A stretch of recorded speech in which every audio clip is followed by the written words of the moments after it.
ব্যস্ততাময় জীবনের আরও একটি দিন নিয়ে আপনাদের সামনে হাজির হয়ে গেলাম। একজন গৃহিণীর প্রতিটি সকাল শুরু হয় ব্যস্ততা দিয়ে, আবার শেষও হয় ব্যস্ততা দিয়ে। কিন্তু এখন যে ওয়েদারটা যাচ্ছে, হাজার কাজ থাকলেও কিন্তু কাজ করতে ইচ্ছা করছে না। কেমন একটা অলস সময় কাটছে। ওয়েদার এতটাই খারাপ যাচ্ছে যে কাপড় চোপড় শুকানো বেশি কষ্টের হয়ে গেছে। এই যে কয়েকদিন থেকে কাপড় চোপড়গুলো এইভাবে করে শুকাচ্ছি, ঘরের মধ্যে দড়ি টাঙিয়ে নিয়েছি, কি আর করব। ওয়েদার যেমনই হোক, কাপড় তো ঠিকই নোংরা হচ্ছে, কিন্তু এগুলো শুকানোটাই হয়ে যাচ্ছে সবচেয়ে বেশি ঝামেলা। আর এই কষ্টগুলো তো বাড়ির গৃহিণীদেরকেই ভোগ করতে হয়। তো প্রথমে ঘরগুলো আমি গুছিয়ে নিয়েছি, তারপরে জানালাটা খুলে দিলাম। যেহেতু এখন বৃষ্টিটা কম, সাপোর্টটা আর ঘরে আসবে না, যার জন্য জানালা খুলে দিয়ে এখন আমি কাপড়গুলো ভাঁজ করে নিলাম। তো সবকিছু জায়গা মতো ভাঁজ করে রেখে তারপরে এই তো একটু ক্লিন করে নিয়ে এখন আমি চলে যাব ডাইনিংটা পরিষ্কার করতে। কারণ সকালে যে নাস্তা খেয়েছি, নাস্তা খাওয়ার পরে এভাবেই ছিল আসলে। নাস্তা খাওয়ার পরে আমি আর পরিষ্কার করিনি, কারণ ওই যে বললাম অলস সময় পার করছি। মানে আবহাওয়ার কারণে না কেমন কোনো কাজে যেন এনার্জি পাওয়া যাচ্ছে না, এরকম একটা অবস্থা। তো যাই হোক, কিছুটা সময় মোবাইলে মানে সময় দিয়ে এখন এই যে এসেছি কাজ করতে। এখন তো কাজটা শেষ করতেই হবে। তো প্রথমে ভিজা একটা কাপড় দিয়ে আমি ডাইনিংটা মুছে নিলাম, তারপরে একটু লাইজল ফেলে দিয়ে মুছে নিচ্ছি। এতে করে যে বর্ষাকালে তো মাছি উড়ে বেশি, লাইজল দিয়ে মুছে নিলে দেখা যাচ্ছে যে মাছিটা একটু কম হয়, যার জন্য লাইজল ফেলে মুছে নিলাম। আপাতত রানারটা ঝেড়ে আবার বিছিয়ে দিচ্ছি, কারণ রানারটা একটু ময়লা হয়েছে, ধোয়া লাগবে। ওয়েদার যেহেতু খারাপ, সেই জন্য আর ধোয়ার রিস্ক নিচ্ছি না, পরে রোদ উঠলে ধোয়া যাবে। তারপরে রান্নাঘরে চলে এসেছি। তো আজকে খুব মানে ইচ্ছা করছিল যে আজকে পোলাও চাউলের একটু খিচুড়ি করি। তো সেই জন্য ভাবলাম যে পোলাও চাউলের খিচুড়িটাই বসিয়ে দিই, তাড়াতাড়ি হয়ে যাবে। তো সবকিছু মিক্স করে নিয়ে ধুয়ে নিয়ে এসে এখন আমি মশলা দিয়ে দিচ্ছি। এর মধ্যে সব মশলা দিয়ে মাখিয়ে চুলাটা বসিয়ে দিব।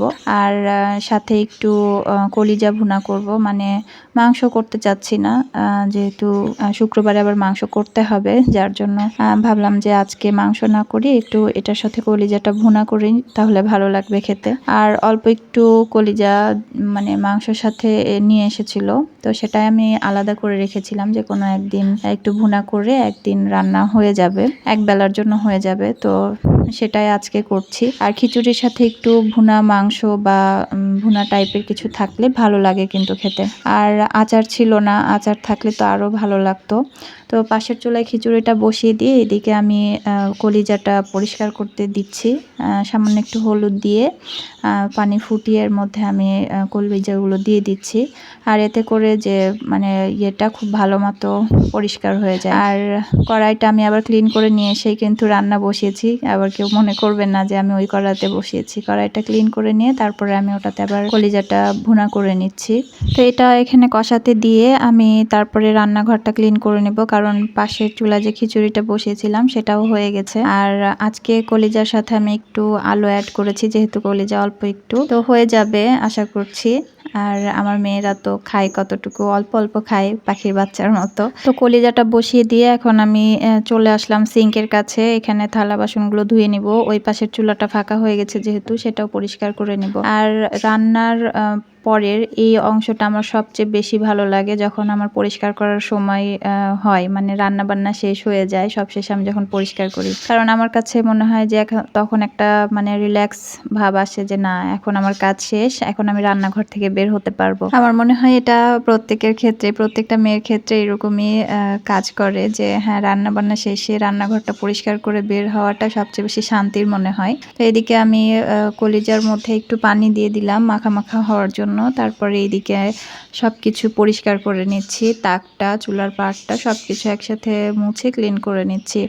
আর মানে রান্না শেষে রান্নাঘরটা যখন পরিষ্কার করা হয়ে যায়, দেখতেও কিন্তু অনেক সুন্দর লাগে। আর নিজের কাছে একটা ফ্রেশ ফ্রেশ ভাব আসে যে না, আমার সব কাজ হয়ে গেছে, এখন আমি নিশ্চিন্তে মানে খাওয়া দাওয়াটা করতে পারবো এরকম। তো রান্না শেষ করে গোসল করে নামাজ পড়ে এখন আমি খাওয়া দাওয়া করতে এসেছি। আর নাবামনি আর নাইফামনির খাওয়া হয়ে গেছে, ওদের ক্ষুধা লেগেছিল, তো ওদেরকে বলেছিলাম তোমরা খেয়ে নাও, আমি পরে খেয়ে নেব। সাথে লেবু অথবা আচার আর একটু শশা মিস করছিলাম, যেটা ছিল না আজকে আমার বাসায়, যার জন্য মানে শুধু শুধু খিচুড়িটা খেতে হচ্ছে। তবে আচার থাকলে, লেবু থাকলে আরও মজা লাগতো, তৃপ্তি করে খাওয়া যেত মোট কথা। এই তো ছিল আমার আজকের সারাদিনের ভিডিও। আল্লাহ হাফেজ।